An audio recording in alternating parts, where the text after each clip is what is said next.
GMS 선교사 열전. 말씀과 개혁주의 신학에 근거한 교회 설립을 통해 영혼 구원사에게 최선을 다하고 있는 2600여 명의 GMS 선교사. 미래 선교의 리더로 주님 주신 사명을 따라 세계 선교의 선두주자로 달려가고 있습니다. GMS 선교사 열전은 2024년 지금도 선교적 사명을 따라 도약하고 있는 자랑스러운 우리 GMS 선교사들의 드라마와 같은 삶과 사역을 찾아갑니다.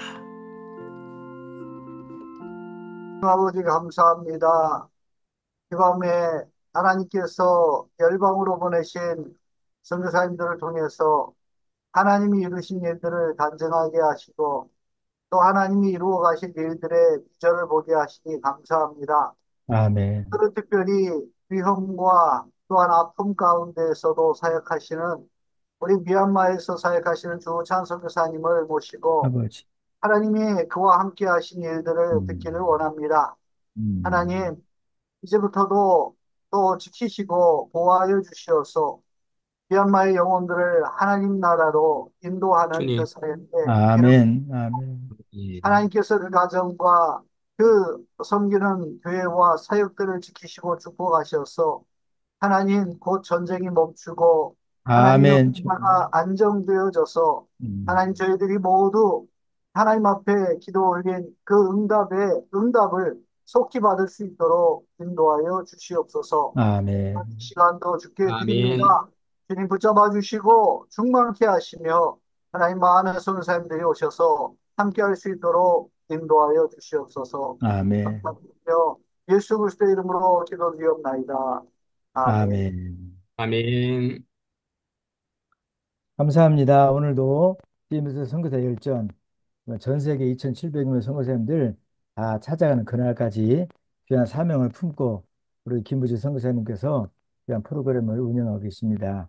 오늘은 미얀마에서 정말 20년 이상 사역하셨고 또 현재 GMS 몇 지역 대표를 섬기고 계시는 주찬 선교사님께서 미얀마의 사역과 현실, 현상 또 그리고 기도 제목, 또 간정 이런 걸 다 나누시면서 정말 저희가 함께 동역하는 기쁨도 나누고 또 기도해야 될 제목도 발견하면서 주님께서 영광 받으시는 그런 시간 되기를 바랍니다. 박수로 환영하겠습니다.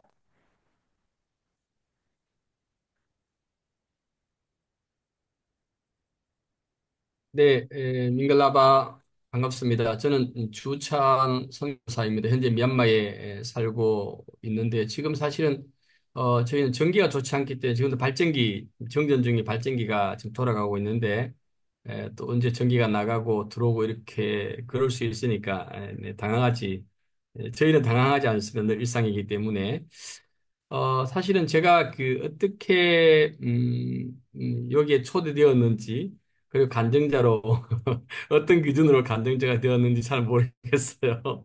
왜냐하면 제가 지금까지 살면서 뭐 누구 앞에 제대로 간증해 본 적도 별로 없고, 뭐 간증할 만한 그런 사람도 아니라고 생각하기 때문에, 제가 또 이제 단톡방 재미도 쭉 보니까 훌륭하신 선배님들 많이 계시고 이래서, 지금도 여기 뭐 이제 우리 선배님 계시고 또 학교 동기도 있고 이래서 모두 간증한다는 게 좀 부끄럽고 그렇긴 한데 이제 사역을 조금 먼저 소개를 하면 저는 2009년 3월에 만 47세에 늦은 나이에 미얀마 선교사로 특히 버마족 그 목회자를 양성으로 하는 MRPST 미얀마 교육주의 장로교 신학교의 전임 교수로 파송을 제가 받아서 지금까지 사역하고 있는데요.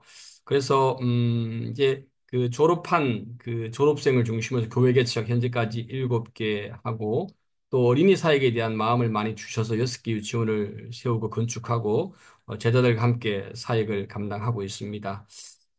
미얀마의 동료 선교사님들은 저를 이제 가장 행복한 선교사 이런 말들을 해요, 많이. 왜냐하면 지금 문남동녀 딸이 하나 있는데 딸도 선교사로 헌신을 해서 지음에서 선교사로 파송받아서 2012년부터 싱글로 28살 때 이 땅에 왔다가 또 남편을 만나서 남편은 이제 NGO 사역하고 있고 그 손자 손녀 재롱을 보면서 함께 이제 조금 떨어져 있습니다만 살아가고 있기 때문에 그러니까 부모 세대와 자녀 세대가 함께 선교하는 저희 미얀마에서는 첫 세대라고 할 수 있기 때문에 선교사들이 저를 부러워하고 그 이후에 물론 2세대, 그렇게 한 세 가정 정도 생기긴 했습니다만 저희 가정이 첫 가정이어서 그런 인사를 받고 그렇게 하기도 합니다.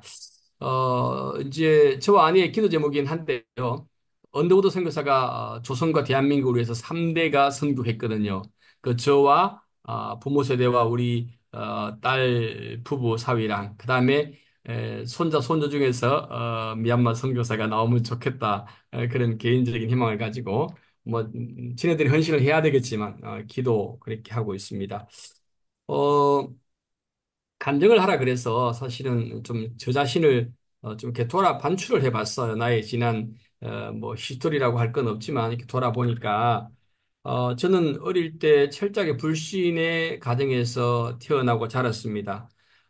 지금도 기억하는 것이 할머니가 새벽에 일어나서 정안수라 그러죠. 디켓트 떠놓고 이렇게 삼신 할머니한테 복을 구하던 그 모습이 선명하게 제 뇌리 속에 남아 있고, 그럼에도 불구하고 저희 집은 동네에서 유명한 집이었는데요. 늘 시어머니와 며느리가 싸우는 집안, 하루도 그러지 않고 싸우는 그런 집안으로 굉장히 유명했는데, 그 어머니는 제게 새어머니였어요. 친엄마는 아니었고. 그래서 전 세계 새어머니가 좋은 새어머니는 참 없잖아요. 그래서 새어머니의 적절한 학대와 전체에 대한 학대와 할머니의 과보 또 그러니까 아내와 어머니 사이에 그 반목을 또 술로 달랬던 아버지, 그게 제 어린 시절이었어요. 전형적인 역기능적인 가정에서 태어났고 자랐다고 할 수 있겠죠. 그래서 제게는 사실은 흔히들 얘기하는 꿈이라는 게 없었습니다. 비전이라는 게 없었고, 저에게 너 나중에 커서 모델 되라고 묻는 사람도 사실은 제 기억에는 없어요. 이제 그러다가 제가 중학교를 입학했는데, 중학교가 성광중학교라고, 저는 경북 성주군이 이제 고향인데, 미션 스쿨이었어요.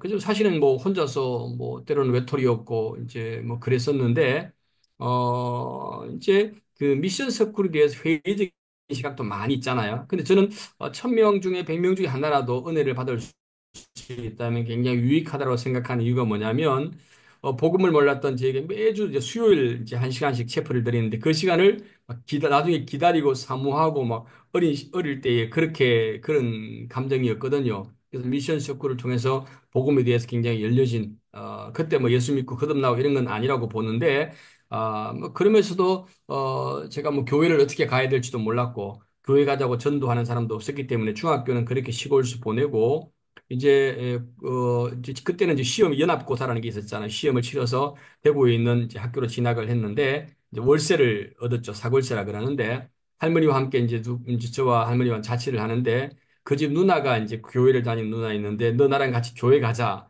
그 한마디에 저는 바로 교회를, 왜냐하면 이제 복음이단 갈급함도 있었고 교회 다니고 싶었는데 부끄러워서 가지는 못했는데 누나 가자 하니까 따라서 교회를 다니기 시작을 했습니다.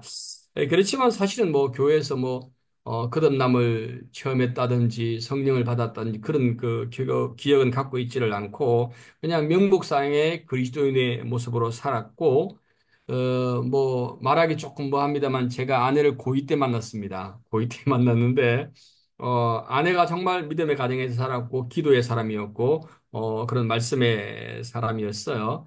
뭐 너무 조숙했다고 말할 수 있는데 아내랑 연애를 시작하고 6년이 지나서 손을 잡았으니까 전혀 그런 쪽은 아니었고 어쨌든 간에 그렇게 어쩌면 오늘의 저를 만든 게 아내의 눈물의 기도가 아니었겠는가라는 생각을 해요. 그래서 좀 가정에 특별한 할머니가 이제 아프시고 빨리 이제 손주 결혼시키기 원하는 그런 것 때문에 24살에 저랑 아내랑 동갑이거든요. 24살에 일찍 결혼을 사실은 가정을 이루었죠. 그리고 제가 이제 대학 전공이 관광학과였기 때문에 이제 부산에 있는 그 특급 호텔에 취직을 했는데 원래 관광업이라는 게 사실은 남 쉬는 날 바쁘고 그렇잖아. 그러니까 주일을 지킬 수가 없는 거예요. 아내는 뭐 저기 결혼 전에는 같이 교회 가고 그랬으니까 신앙생활 잘하는 줄 알고 그렇게 이제 선택의 주저가 없었는데 결혼하고 나니까 뭐 주일도 잘 못 지키고 그래서 아내가 그것 때문에 많이 속상해하고 기도하고 또 눈물 흘리고 그랬던 기억이 나요. 그래서 제 기억에 저희 딸아이 놓고 100일 잔치를 이제 그 직원들을 초청해서 식사 대접을 하고 100일, 그때 100일 했거든요. 100일 잔치하고 회사를 대책 없이 사표를 냈습니다. 사표를 내고 이제 6개월 동안 광야 생활을 사실은 했어요. 뭐 모아놓은 돈이 있는 것도 아니고 또 뭐 이제 그러면 주의를 지킬 수 있는 직장을 쉽게 구할 수 있는 것도 아니고 왜냐하면 제가 전공이 관광학이고 호텔 쪽이고 이러기 때문에 뭐 호텔은 다 주일날 일하니까 그런 직장은 구할 수도 없고 그래서 그것 때문에 많이 정말 힘든 시기를 보냈는데요. 그러나 그것이 저에게 은혜 주시기 위한 하나님의 계획이라고 믿는 게 실업자니까 매일 주일날 교회 갈 수 있고 수요일날 금요일날 교회 갈 수 있잖아요. 그래서 그 생활을 한 6개월 정도 이렇게 힘든 시간이었지만 신앙이 제 마음에 좀 뿌리를 내리는 그런 기간이 아니었는가라는 생각이 들어요. 6개월 지나고 나서 하나님 직장을 허락해 주셨거든요. 그래서 이제 금요일로 기억되는데 금요일 날 이제 아침에 출근을 이렇게 버스로 하는데 제 스스로 제 마음 안에 참 너 나쁜 사람, 제가 나쁜 사람이라는 정말 너는 죄인이라는 큰 죄인이라는 생각이 막 저의 감정을 이렇게 사로잡더라고요. 그리고 하루 종일 그런 그 우울한 기분 때문에 굉장히 좀 이제 그 우울하게 보냈고 그날이 이제 그 금요 심야 기도회가 있는 날인데 그날 이제 집회에 참석해서 하나님께 큰 은혜를 사실은 받았죠. 그러면서 정말 눈물, 콧물 쏟으면서 회개하고, 이제 며칠 동안 계속 먹는 것도 없는데 계속 토하고, 뭐 그런, 그런 과정을 거쳤고, 그리고 이제 제 스스로 중생했다는 확신을 가지고, 그리고 그 다음날 아침을 맞이하는데, 정말 세상이 어제와 오늘이 너무 달라 보이는 거예요. 정말 완전 새로운 세상이 전개되더라고. 제가 막 구름 위에 떠 있는 것 같고, 그리고 새들이 막 지저귀는데 그냥 하나님을 찬양하는 것처럼 들리는 게 아니라 진짜 하나님을 찬양하는 거죠. 새들이 막 하나님을 찬양하는 그런 시간들을 꽤나 오랫동안 보냈고요. 그 이후에 제 삶이 완전히 바뀌었죠. 그리고 미친 듯이 정말 성경을 읽기를 시작했습니다. 성경을 읽기 시작. 제가 사실 그동안에 부끄럽지만 이제 아내 성경 같이 보고 예배 가면 같이 이렇게 보고 이러다가 거듭나고 처음으로 한 일이 제 돈으로 성경을 그때 사서 성경을 미친 듯이 읽고 정말 시편 19편 9절 10절의 말씀처럼 이 순금보다 더 사모할 것이고 꿀과 송이꿀보다 더 달다 그랬는데 정말 말씀이 너무 달았고 그때 읽었던 성경 말씀이 아직까지 사실은 수십 년이 지나죠. 제 속에 그때 읽고 은혜 받았던 말씀들이 제 속에 그냥 남아있는 그런 것 같아요. 제가 조금 전에 어릴 때는 제가 꿈이 없었다고 말씀드렸거든요. 정말이지 성장하면서 되고 싶은 것도 없었고 하고 싶은 일도 없었어요. 그냥 살았죠. 목적 없이. 근데 하나님을 만나고 거듭난 이후에 은혜를 받은 이후에 뭔가 제 안에 좀 꿈틀거리는 게 있더라고요.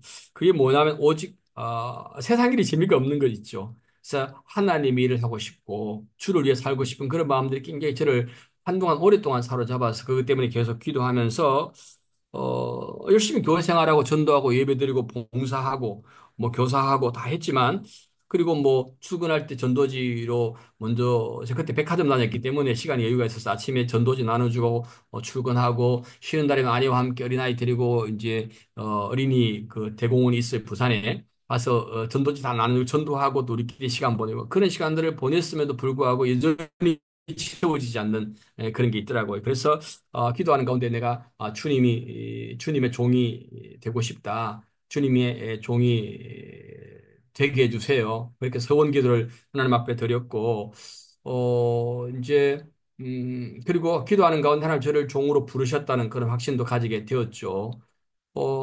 근데 방법을 몰랐어요. 그때는 평신도 순수하게 됐고, 그때 뭐 목사 이런 거 선교사 생각도 안 했고, 그냥 주님의 종이 되고 싶었던 그 마음이 강했던 그런 시기였는데요. 근데 제가 부산이었기 때문에 제가 깜짝 놀란 게 이제 그 전화번호부에 이제 이렇게 쭉 찾아봐 신학교, 디아니에스교 장로회, 몇 페이지에 걸쳐 있더라고요. 와, 이거는 뭐, 이게 뭔지 감도 안 잡히고 도대체 이걸 뭐 어떻게 해야 되는지. 그래서 제 기억에 이제 신앙을 하고 싶은 마음에 깡통으로 이제 그 책 받아서, 교재 받아서 레포트 쓰고 이랬던 그런 기억이 나요.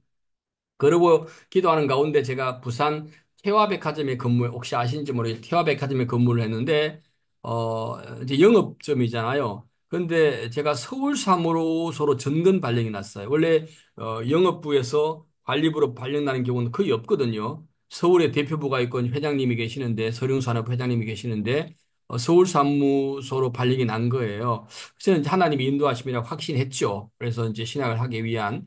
그래서 8년간의 부산 생활을 정리하고 90년에 서울로 이사를 가서 뭐 여러 가지 과정이 있었지만 93년도에 신학교에 입학을 하게 학부에 입학을 하게 되었어요. 그 신학교 그 게시판에 그때는 게시판에다가 합격자 명단을 공고했거든요. 제 이름 석자를 보는 순간에 왜 그렇게 정말 눈물이 흘러내렸는지 정말 마르지 않는 눈물이 흘러내렸던 것 같아요.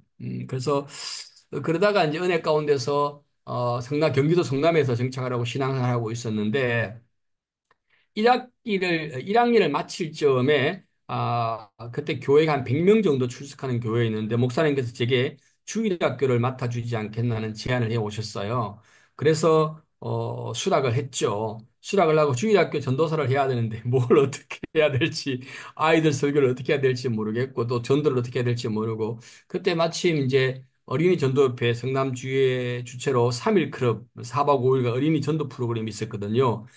글 없는 책 외워서 아이들 길거리에서 만나서 성도 집으로 인도해서 뭐 선교사 이야기라든지 뭐 복습 게임 뭐 여러 가지 설교 그런 것을 계속 훈련하는 그 기간에 수십 명의 아이들을 만나죠. 그 프로그램에 참 저녁에는 집회하고 그러다가 저녁 집회 강사가 아마 김용희 선교사 아실 텐데 김용희 선교사 집회에 콜링이 있었는데 제가 선교사가 되겠노라고 제가 사실은 일어났거든요. 그래서 이제, 선교사로 서원을 하게 된 동기가 되어졌고, 그리고 이제 지금 이제 학부 끝나고 지금 파송교인 서울에 있는 성실교회, 그 당시 우희영 목사님이 심무하는 교회였는데, 제가 이제 교회를 이제 신대원 다닐 때 옮겨서 거기서 학교를 다니는데, 거기서 이제 뭐, 전님 전도사, 강도사, 목사 안수를 받았거든요. 근데 선교사를 헌신을 했지만 선교를 위한 구체적인 준비를 사실은 하지를 못했어요. 사역은 뭐 열심히 했겠지만. 근데 나이는 자꾸 들어가고, 선교의 장애가 그 사실 언어적인 부분도 그렇고 그래서 야 이거 안 되겠다. 그러다가 제가 누가복음을 보다가 눈이 번쩍 뜨였어요. 누가복음 19장에 보면 삭개오가 예수님 만나고 그런 고백을 하거든요. 주여 보시옵소서 내 소유의 절반을 가난한 자들에게 주겠사오며 만일 누구의 것을 속여 빼앗은 일이 있으면 내 갑절이나 갚겠나이다. 이게 눈이 번쩍 띈 거예요. 내가 하나님께 약속해 놓고 약속 못 지켰으니까 대신에 네 명의 선교사를 보내는 목회를 하겠습니다.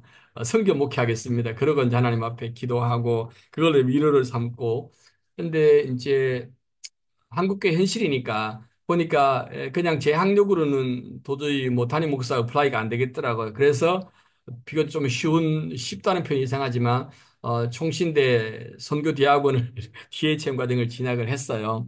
근데 계속해서 2년간 뭐 선교사님들의 설교를 듣고 제가 또 교회도 선교 담당 목사로서 전 세계를 또 이제 순방하고 기회를 가지고 저희 교회가 사실은 선교를 많이 하는 교회여서 지금 이제 그 우리 김명복 목사님의 이제 20년 이제 내년 3월에 은퇴하시는데 목회 비전이 그 해외에 100개의 교회를 세우는 거였거든요. 그러다 보니까 지금 아프리카를 포함해서 뭐 그 당시 제가 미얀마 오기 전에도 미얀마 뭐 중국이라든지 인도 여러 곳에 교회를 개척하고 그런 제가 현당 예배를 다니고 이제 선교지 필드를 다니면서 제 안에 그런 선교에 대한 꿈들이 다시금 살아나게 되더라고요. 이제 그러는 가운데서 이제 미얀마가 이제 그 당시에 이제 저희 미얀마 2007년도에 미얀마 교육주의 신학교가 설립이 됐어요. 왜냐하면 미얀마가 현재 뭐 전체 보고마이로 한 6% 정도까지 되는데 조금씩 학자들마다 다르긴 하지만 6% 정도 되는데 미얀마의 주종적은 버마족인데 국민의 68%죠. 68%인데 5천만 중에 4천만이 버마족인데 버마족의 복음화율은 0.2% 정도밖에 되지 않습니다. 대부분 뭐 소수 종족들 친족이라든지 까친족이라든지 카렌족이라 소수 종족이 많이 믿기 때문에 뭐 6%가 되지만 실제 주종적인 뭐 정치와 뭐 경제와 교육 여러 가지 부분에서 메인 역할을 하고 있는 버마족의 복음화는 0.2%밖에 안 되는 그런 나라이기 때문에 버마족을 복음하기 위해서 결국은 버마족 목회자를 양육해야 된다, 양성해야 된다는 그 결론에 이르고 저희가 버마족을 타켓이라는 신학교를 2007년도에 세웠고 그리고 제가 이제 그 신학교에 이제 교수로 이제 파송되기 전에 어떤 일이 있었는가 하면 이제 아주 좀 똑똑한 선교사, 똑똑한 목회자를 저희가 당회와 재직회와 공동회가 결의를 했어요. 파송하기로. 근데 조금 문제가 생겼어요. 그분에게 약간 여러 가지 목사로서 좀 부끄러운 그런 일들이 발견되어지고 당회와 뭐 공동회 결의한 사항인데 그래서 이제 교회가 좀 난처하게 됐는데 이걸 겪으면서 하나님이 저를 향한 부르심으로 다가오더라고요. 네가 가라 이러시는 거죠. 그래서 제가 기도하는 가운데 저희 이제 담임 목사님에게 목사님 제가 가겠습니다. 그러니까 목사님 너무 환영하면서 우리 장로님들과 함께 그래서 이제 흔쾌히 이제 미얀마로 오게 되었는데 오기 전에 사실 제가 대신에 조건이 하나가 뭐냐면 GMS로 파송받고 싶다라고 말씀드리고 제가 이제 성교학 PhD이 있었기 때문에 이제 특별 과정으로 45일 훈련을 받고 이제 파송을 이제 받아서 나와 오게 됐는데 근데 좀 에피소드가 뭐냐 그때 이제 훈련 원장이 황태현 박사님이셨고 저랑 개인적으로 좀 친분 있는 분이고 잘 아는 분인데 제가 존경하는 분인데 근데 이제 훈련을 그때는 삼두 체제였잖아요. 뭐 이렇게 들었다 조금 따로 놀았어요. 이렇게 세 분야가. 그리고 난 다음에 이제 훈련 잘 받고 이제 파송을 받아야 되겠는데 그 당시에 사무총장이셨던 분이 그때 제가 만으로 47세가 됐어요. 그때 45세 규정이 있었거든요. 그래서 아니 나이 들어서 선교지 가면 언어 제대로 못하고 이벤트만 한다고 안 된다는 거 못 보내겠다는 거예요. 그래갖고 나이 들어서 선교지 가서 언어 잘하면 내 손에 장을 찢으겠다 이런 막 이런 장담도 하시고 막 그러셨거든요. 그래서 제가 제 마음에 이제 그런 조금 약간 수모 아닌 수모를 겪으면서 당신의 판단이 잘못되었다는 것을 내가 반드시 보여주겠다. 내가 손에 장을 찢게 해주겠다. 그런 마음으로 이제 뭐 어쨌든 뭐 잘 해결되어서 제가 파송은 받았어요. 받아서 정말 미치도록 언어에 매달렸습니다. 정말 밤에 잠을 자면서도 미얀마로 꿈을 꿀 정도로 책을 끌어안고 자고 눈 뜨면 책부터 보고 그랬던 기억이 나는데, 뭐, 47세, 만 47세, 그때 우리 나이로는 49세였거든요. 늦게 시작했지만 은혜 주셔서, 정말 은혜 주셔서, 11개월 만에 미얀마로 설교 시작하고, 한 2년 안 되어서 강의를 시작하기에 이르렀거든요. 정말 하나님의 은혜죠, 생각해 보면.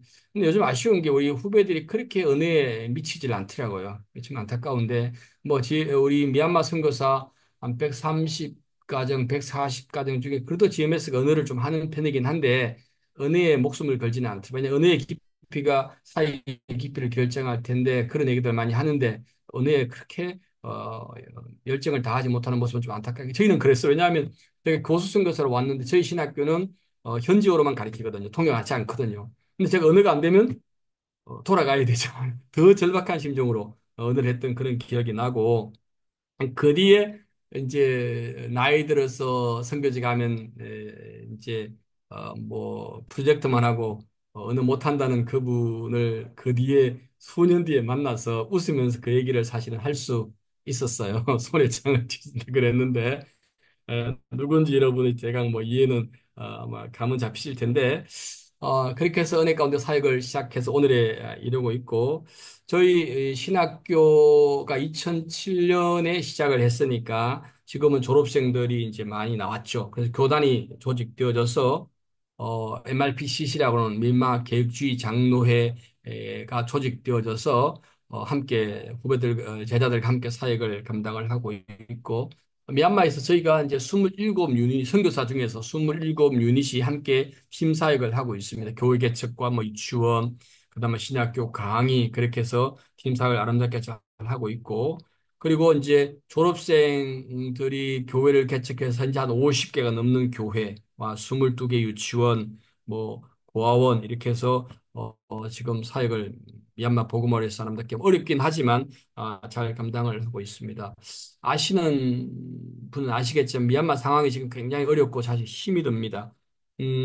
어쨌든 2021년 2월 1일 쿠데타 이후 3년이 지났거든요. 4년이 다 되어져 가는데 유엔에서 보고하기를 국민의 절반이 빈곤층으로 전락했다 이런 구체적인 보고도 나오고 있고 최근에 태풍에 홍수에 뭐 주택들이 침수가 되고 지금은 제가 그 양곤 외곽 지역의 신학교 가까운 마을에 살고 있는데 하루에 10시간 가까운 정전이 계속되고 있고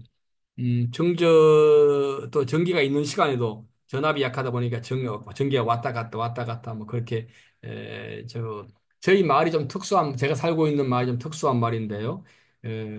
그 사찰들이 굉장히 많습니다. 80개에서 100개 있는 사찰이 있어서 막 그 학생이 들어놓고 막 라이브로 연주를 하는 소리가 들리고 그런 환경 가운데 있는데 여러 가지로 어렵고 사실은 힘든 것은 맞지만 그럼에도 그렇기 때문에 사실은 복음이 더 필요한 땅이고 선교사가 더 필요한 땅이라고 그렇게 확신하고 제가 뭐 서민님들 계시지만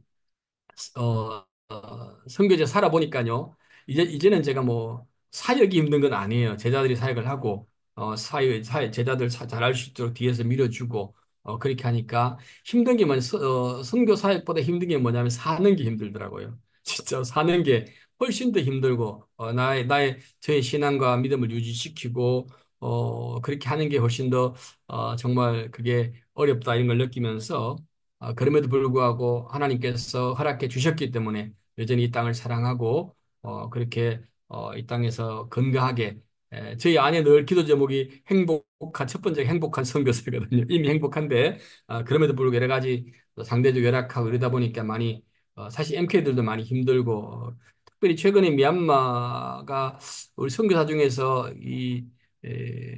병에 노출된 경우가 굉장히 많습니다.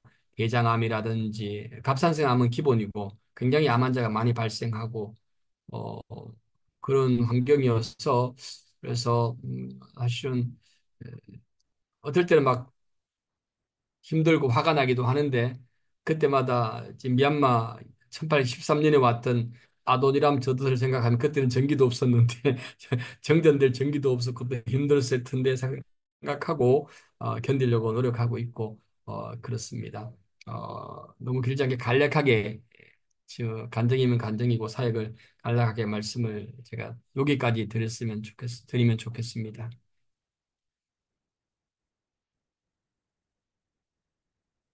지금 저희가 이제 10월 11일은 저희가 이제 그 신학과 유아교육과 학생 모집 기간인데 예전에는 뭐 이동이 자유로울 때는 지방으로 차로 콜링하러 다니고 이렇게 했는데 그렇지도 못하고 이러다 보니까 학생 모집이 좀 쉽지가 않습니다. 왜냐하면 저희가 뭐 복음화된 종족을 물으면 쉽죠. 뭐 지금 학생들 저희 MDiv 영어 과정까지 합치면 한 80명 정도 되는데 졸업생 나갔으니까 줄어들었죠. 신입생을 모집해야 되는데 지금은 이동도 여행도 그렇게 아주 쉽지 않고 제한되고 그러다 보니까 복음화된 종족은 저희가 가급적이면 이제 부르지 않고 미전도 종족을 부르다 보니까 학생 모집이 쉽지가 않고 학생이 저희가 오면 이제 사실은 신학교에서 먹이고 입히고 다 하고 가르치고 다 풀이죠. 풀이로 가르치고 나중에 교회 개척, 뭐 결혼, 그러니까 저희가 다 책임을 지는 그런 선교를 좀 하고 있는데 학생 모집이 정말 중요해서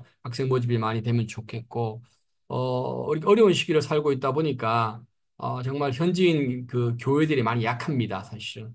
근데 미얀마가 뭐 불교를 거의 뭐 한 8%에서 90%까지 보기도 하는데 미얀마 불교는 소승 불교는 여전히 베푸는 불교가 아니고 오라고 하는 불교입니다.